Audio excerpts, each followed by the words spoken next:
We provide you the platform to turn your dreams into reality. Give wings to your aspirations with KR Mangalam University. Operation Sindoor की सफलता में तीनों सेनाओं के साथ इसरो का भी अहम रोल रहा। इसरो ने इस पूरे ऑपरेशन में तीसरी आंख का काम किया। भारत के अटैक और डिफेंस में इसरो के सैटेलाइट्स ने किस तरह इस मिशन में मदद की, रिपोर्ट में देखिए।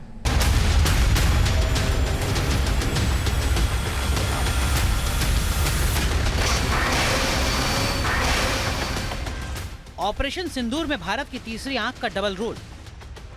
तीसरी आंख ने टारगेट बताया, दुश्मन के हमलों से देश को बचाया। इसरो के सैटेलाइट का सुरक्षा कवच बना पाकिस्तान का काल। ऑपरेशन सिंदूर से भारत ने पाकिस्तान को सबक सिखाया, तकनीक का दम दिखाया, मिसाइल और ड्रोन से कहर बरपाया। एयर डिफेंस सिस्टम ने पाकिस्तान के हमलों को हवा में मार गिराया। आतंकवाद के खिलाफ भारत की जबरदस्त स्ट्राइक की पूरी दुनिया में तारीफ हो रही है। तीनों सेनाओं के जिस संयमित और संतुलित तरीके से पाकिस्तान को धूल चटाई, वो भारत की सैन्य ताकत का सबूत है। पाकिस्तान और पीओके में भारत ने आतंकी टारगेट हिट किए, उसके बाद काउंटर अटैक में पाकिस्तान के ठिकाने उड़ाए। इस पूरे मिशन में सैटेलाइट ने भी भारत की भरपूर मदद की। सैटेलाइट के सहारे भारत ने न सिर्फ पाकिस्तान के ठिकानों की सटीक जानकारी जुटाई, बल्कि पाकिस्तानी हमलों से बचने के लिए सुरक्षा कवच भी तैयार किया। ऑपरेशन सिंदूर में आर्मी, नेवी और एयरफोर्स का टीम वर्क सबने देखा, मगर इसरो ने भी अहम रोल अदा किया। ऑपरेशन सिंदूर के दौरान और उसके बाद के पूरे घटनाक्रम में इसरो के 10 सैटेलाइट अटैक और डिफेंस दोनों में बेहद कारगर साबित हुए। इसरो के 10 सैटेलाइट से पाकिस्तान की निगरानी रखी गई। 24 घंटे पाकिस्तान की हरकतों पर नजर रखी गई। 7000 किलोमीटर समुद्री सीमा की निगरानी की गई। सैटेलाइट से पाकिस्तान के सैन्य ठिकानों की सटीक लोकेशन पता लगाई गई। पाकिस्तान की फौज के मूवमेंट की पुख्ता जानकारी ली। पाकिस्तान के रडार स्टेशन की लोकेशन का पता लगाया। आतंकियों के लॉन्च पैड की सटीक जानकारी जुटाई गई। You know, we are having our neighbors, you all know, I need not explain.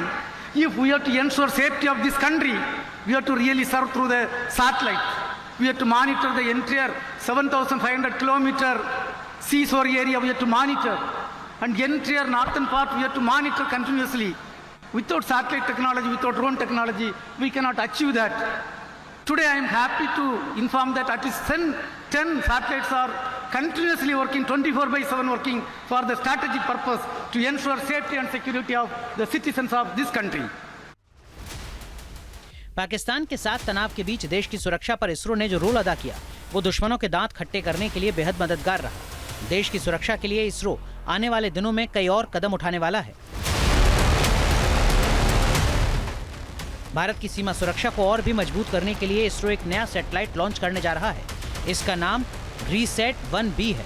इसे EOS-09 के नाम से भी जाना जाएगा।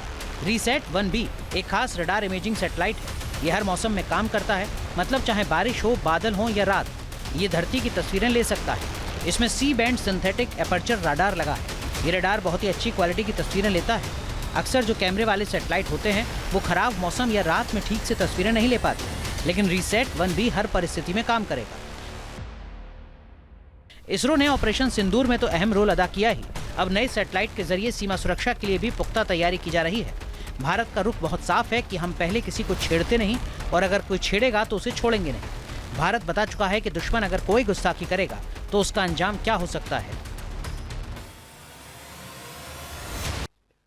आतंक के आकाओं को अब समझ आ गया है। भारत की ओर नजर उठाने का एक ही अंजाम होगा, तबाही। भारत में निर्दोष लोगों का खून बहाने का एक ही अंजाम होगा, विनाश और महाविनाश। भारत ने ऑपरेशन सिंदूर से अपनी सैन्य और टेक्नोलॉजी की पावर पूरी दुनिया को दिखा दी। सैटेलाइट हो या स्वदेशी हथियारों का इस्तेमाल, भारत ने बेहद मजबूत इरादों के साथ उनका इस्तेमाल किया और पाकिस्तान और उसके घर में घुसकर मारा। भारत ने ये भी साफ संदेश दे दिया कि मॉडर्न वॉरफेयर के लिए उसके पास वो सब कुछ है जिसकी आज जरूरत है।